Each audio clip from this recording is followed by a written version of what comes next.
Welcome to 13 minutes of news in 13 minutes or less. Hopefully, you guys, I'm going to get to an audio thing at the end that is relative in the respect that it talks about a specific W-2 problem right now. But I want to roll through some things. I've told you that I'll keep you up to date with some of this stuff as it happens. Well, some things are happening right now. The DOL, the Department of Labor's independent contractor rule change going into place in May has adopted some new language here. It's not to the benefit of us, the people. Yeah, I'll put the link to this in there. It's basically talking about, the ways that they're going to determine if you like an ABC test, but on a federal level. And we all know that the ABC test is impossible to pass for practically all but maybe 2% of independent contractors.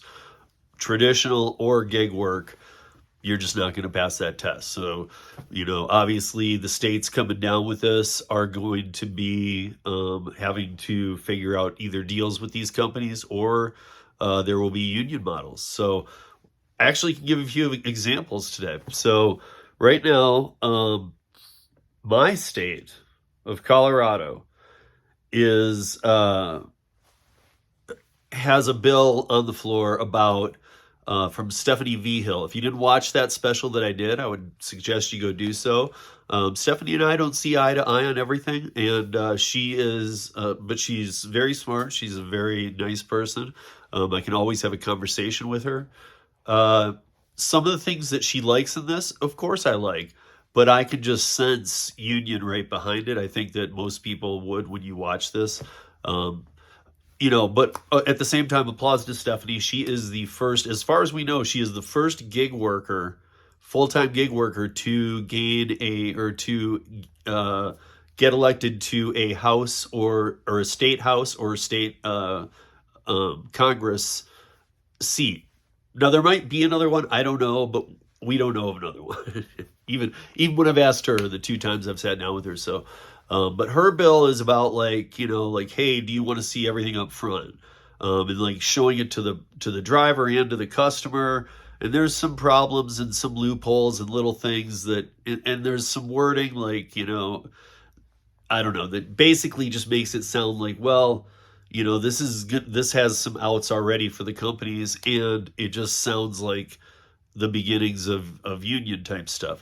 So here's a couple other things. So Minnesota, we've been talking about this for a while. Minnesota, primarily the Twin Cities. For those of you living in the Twin Cities that have been watching this and wondering, okay, well, what is the update? You haven't told us.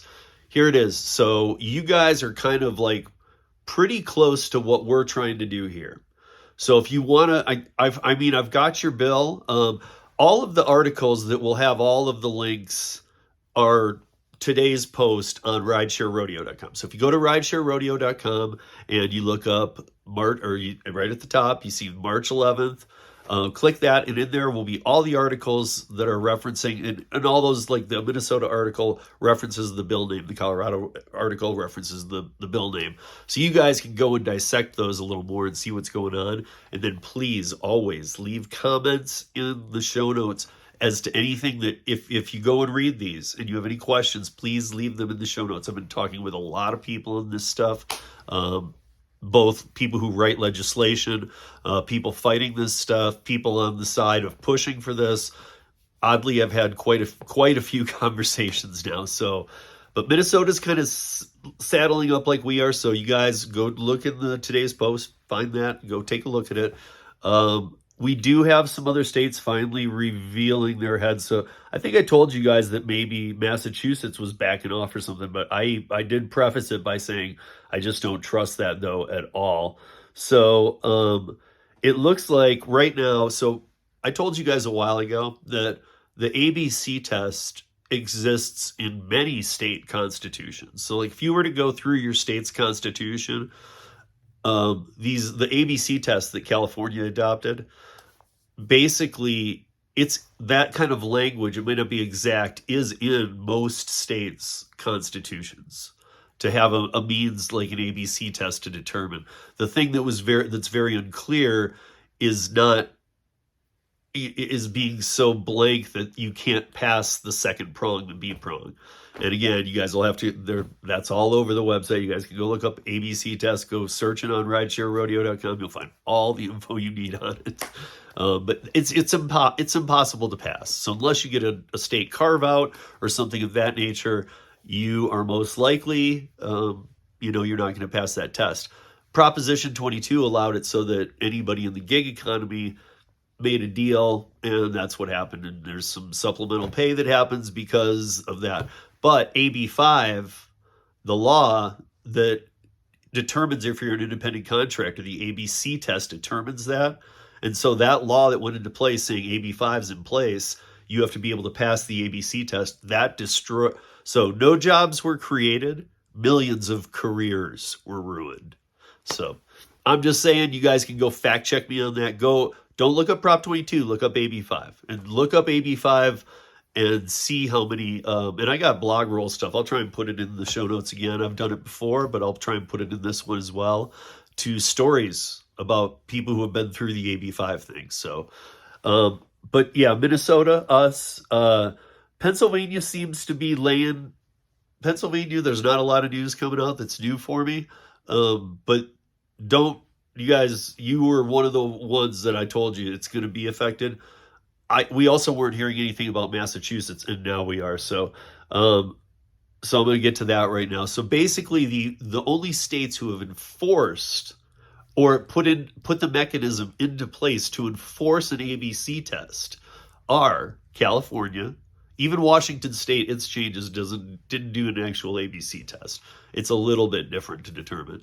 But California, ABC test, impossible to pass the B prong. Massachusetts is now there's tons of news out that I was looking at yesterday and today. Massachusetts has engaged the ABC test, and they are the first ones to openly admit that there will be union involvement in the state this year. So they're going to have an ABC test to see if you're an independent contractor, and then they're going to have a union behind it. So all that tells me is if you can't pass the test, however they're going to determine this, you are going to have to be an employee of even gig app platforms, because it doesn't look like in that state, oddly, they are very strong. They're not going to give any way. They don't want to have a Prop 22. They want to have a straight version of this. ABC test, if you can't pass it, you're not an independent contractor, you must be an employee. And it will be followed by the union. So this now gets interesting. I do feel for Minnesota. Luckily, I got a couple friends in Boston, one of which who joins me on the live stream sometimes, Dana. He will be like feet on the ground because he's into this stuff as well. So we'll be talking with him. Also, New Jersey has engaged the ABC test. I don't know what they're going to do with it. That's where my friend Kim Cavan lives. And she has been on here a couple times telling you guys the fight she's had. So I'll be talking to her because this just came out yesterday. What about what I'm reading in it? But while the ABC test argue that that this 3-factor test simply simplifies this area of law, experience has shown that it creates more litigation and uncertainty than multi-factor tests, like the ones that are in place. So, if you basically, the ABC test is very black and white. It should be very simple. However, if you don't pass it, and even if you don't get a carve out, if they do that in other states, you still can be determined and ruled to be passed. I don't know. It's almost like up to the discretion of people it shouldn't be in the discretion of. Okay, guys, that's it for that. I do want to play this. This is about a W-2 job. You guys will get the whole story. And then I want all comments about anything I talked about in here and about this. This is a W-2 story. I want you to hear it. It's 2 minutes long. You'll want to hear it. And you know how to spend $31 million a year in salary, and you can't figure out how to make up a $567 a month shortfall. This is a budget problem you cannot solve. You're an expert on financial statements, and you run a $2.6 trillion bank. I know you're good at numbers, and you've shared lots of opinions recently about how the U.S. should budget its resources, how families should budget their resources. And so I'd like to ask for your help on a problem. I went to Monster.com and I found a job in my hometown of Irvine at JP Morgan Chase. It pays $16.50 an hour. JP Morgan. And so I wondered if I could, if you'd indulge me, when you do the math on this and you do the $16.50 out at 40 hours a week for 52 weeks a year, it comes out to an income of $35,070. Now this bank teller, her name is Patricia. She has one child who's 6 years old. She claims the one dependent after tax. She has $29,100. We divide that by 12. She rents a one-bedroom apartment. She and her daughter sleep together in the same room. In Irvine, California, that average one-bedroom apartment is going to be $1,600. She spends $100 on utilities. Take away the $1,700, and she has net $725. She's like me. She drives a 2008 minivan and has gas. $400 for car, expenses, and gas, net $325. The Department of Agriculture says a low-cost food budget, that is ramen noodles, a low food budget is $400. That leaves her $77 in the red. She has a Cricket cell phone, the cheapest cell phone she can get for $40. She's in the red $117 a month. She has after-school childcare because the bank is open during normal business hours. That's $450 a month. That takes her down to negative $567 per month. My question for you, Mr. Diamond, is how should she manage this budget shortfall while she's working full-time at your bank? I don't know. I'd have to think about that. Would you recommend that she take out a JP Morgan Chase credit card and run a deficit? I don't know. I'd have to think about it. Would you recommend that she overdraft at your bank and be charged overdraft fees? I don't know. I'd have to think about it. So I know you have a lot I'd of... love to call up and have a conversation about her financial affairs and see if we can be helpful. See if you can find a way for her to live on less than the minimum that I've described. Just be helpful. Well, I appreciate your desire to be helpful, but what I'd like you to do is provide a way for families to make ends meet so that little kids who are 6 years old living in a one-bedroom apartment with their mother aren't going hungry at night because they're $567 short from feeding themselves, clothing them. We allow no money for clothing. We allow no money for school lunches. We allow no money for field trips, no money for medical, no money for prescription drugs, nothing. She's short $567 already. Okay, guys, what do you think of that?